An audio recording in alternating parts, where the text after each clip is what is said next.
Así entramos con el análisis. Para ello nos acompaña Alfonso Insuasti, docente investigador en la Universidad de San Buenaventura en Medellín, integrante del Grupo Cabilando y de la Red Interuniversitaria por la Paz, Redipar. Nos acompaña desde Medellín. Hola, profesor. Buenas noches, bienvenido. Buenas noches, muchas gracias por la invitación. A usted muchísimas gracias. Anuncia el Alto Comisionado para la Paz de Colombia, Danilo Rueda, que hay 10 organizaciones al margen de la ley que han iniciado, no que iniciarán ni que lo van a pensar, sino que han iniciado un cese unilateral del fuego. El marco del conflicto armado, ¿esto qué significa? Bien, primero, la propuesta de paz total es muy necesaria para un país que se ha desangrado por años en temas del ciclo permanente de ese péndulo entre la guerra, la violencia y el deseo de la paz. Es una buena noticia. Sin embargo, hay asuntos que hay que resaltar y tener presente. No todos los grupos pueden ser incluidos de la misma manera. Danilo Rueda, quien es el comisionado, de alguna manera ha explicado que son escenarios distintos de acuerdo al grupo y a la caracterización del grupo, que ahí es donde resaltamos debe hacerse mucho énfasis. ¿Qué tipo de grupo? Su control regional, su control territorial y qué es lo que se pretende en esto, cada grupo distinto en cada región.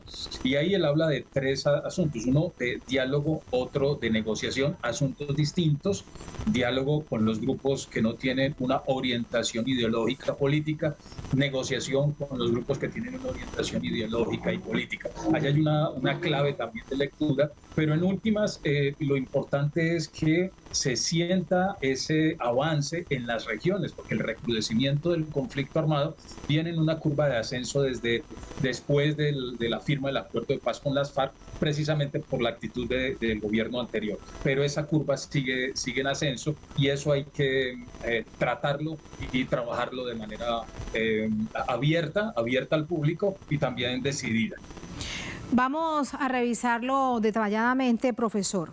Danilo Rueda anuncia que hay dos disidencias de las antiguas FARC, Fuerzas Armadas Revolucionarias de Colombia, Ejército del Pueblo, FARC-EP, que se suman a este cese unilateral del fuego, es decir, se silencian las balas. Ahora, más adelante le preguntaré cuándo sabremos si será permanente, si será temporal, si será por unos días, porque de esto no se ha hablado. Pero el punto es, se hablan las disidencias que comanda Iván Mordisco y las disidencias que comanda Iván Márquez en la segunda Marquetalia. ¿Qué diferencia a esas disidencias? Hay unas diferencias de control territorial, de dinámicas y de estructura. Recordemos que después unos grupos no aceptaron acogerse al acuerdo de paz y otros en el transcurso por el incumplimiento y por los ataques directos al acuerdo de paz y el famoso entrampamiento que se generó en torno a Santrich, pues se generó también una salida de personajes y de mandos a conformar nuevamente lo que ellos consideran las FARC, cada uno con su dinámica específica. Y no solo son ellos, hay varias estructuras de disidencias que se autodenominan FARC y que con ellas habrá que negociar o habrá que acercarse en cada una de las regiones. Insisto, la caracterización aquí es sumamente importante porque no estamos hablando de fenómenos homogéneos en todo el país, sino que tienen unas dinámicas regionales muy particulares. Claro, y en este caso sería sometimiento a la justicia, no negociación política, como por ejemplo con el Ejército de Liberación Nacional. Ahí es donde estamos esperando cómo avanza el gobierno.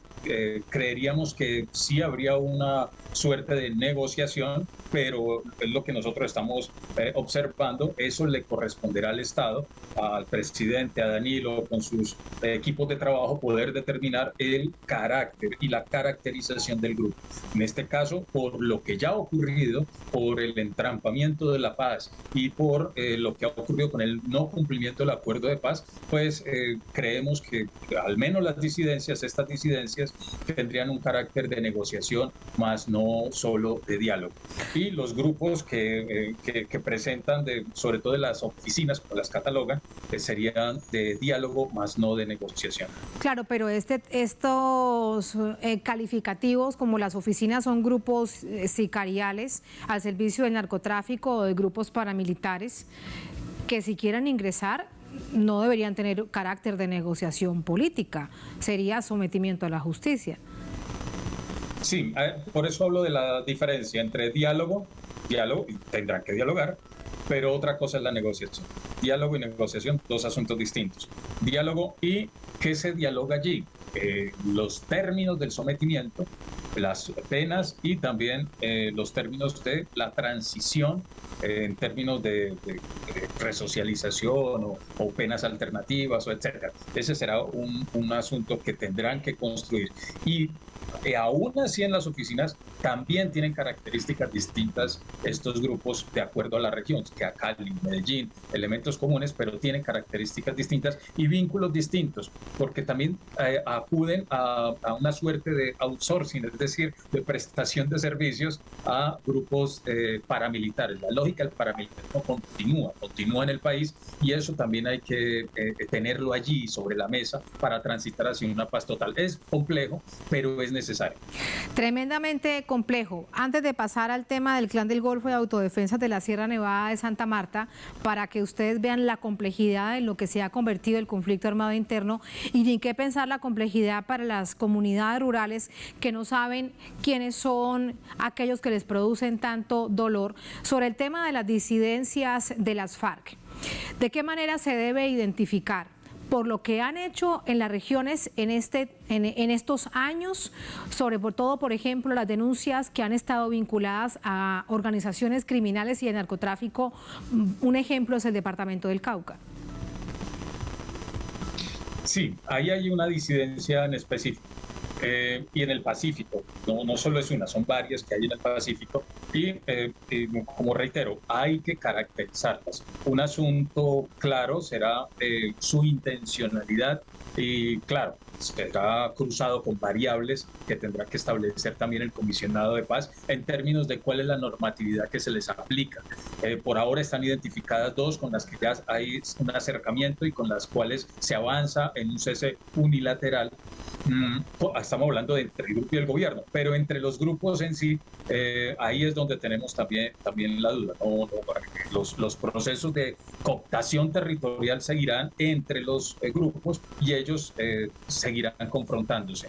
El cese unilateral será entre quienes: el Estado, el gobierno, el ejército y los grupos, más no entre los grupos entre sí, que son los que hacen presencia y tienen disputas territoriales, que es la claridad también que hay que hacerle a la comunidad y a la sociedad. Y que eso en particular produce un tremendo dolor y desgaste a las comunidades locales. Otro ejemplo, departamento del Chocó. Ahora, profesor, Clan del Golfo y autodefensas de la Sierra Nevada de Santa Marta.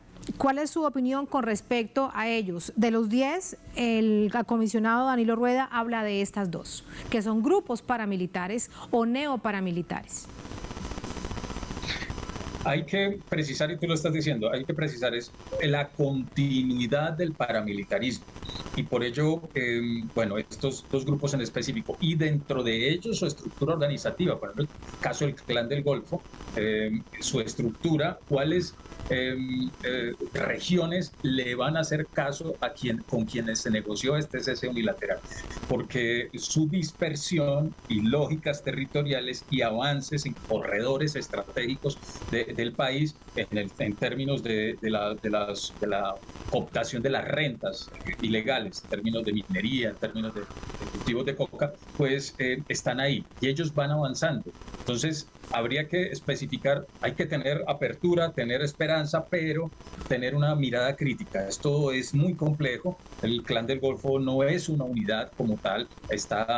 Cada región tiene sus lógicas y sus dinámicas y volvemos a insistir, es la continuidad del paramilitarismo. Ahí hay unas imbricaciones, unos fuertes lazos con las estructuras políticas regionales, con las estructuras militares regionales, y todos esos elementos tendrán que ser tenidos en cuenta en esta compleja dinámica de la construcción de la paz total, en donde la sociedad es la que más lleva la situación o la tragedia, más carga la tragedia, que no solo tiene que recibir toda la andanada de la violencia, sino que tiene que desplazarse de manera permanente, transformando sus dinámicas de vida y sus lógicas de subsistencia, comunidades étnicas, comunidades negras, comunidades campesinas. Tremendo ajedrez tiene a su haber con el objetivo de lograr la paz total el gobierno y en este caso en particular la oficina del Alto Comisionado. Por último, un asunto clave para conocer su opinión, profesor. ¿Qué va a pasar con las fuerzas militares? Estamos hablando, lo ha informado el Alto Comisionado, de un cese unilateral del fuego. ¿Qué harán las fuerzas militares? Creo que el comisionado lo mencionó. Ese es un asunto que tiene que discutir con el ministro de Defensa y con el presidente Gustavo Petro.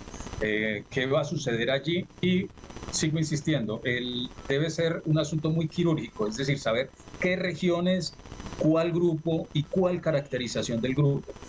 No se puede seguir pensando como se hacía antes, sino en lógicas de pensamiento homogéneo del conflicto en todo el país, sino que hay que especificar cuáles son las características específicas y hasta dónde se llega con lo dialogado, con lo avanzado, con los preliminares, con cada uno de los grupos.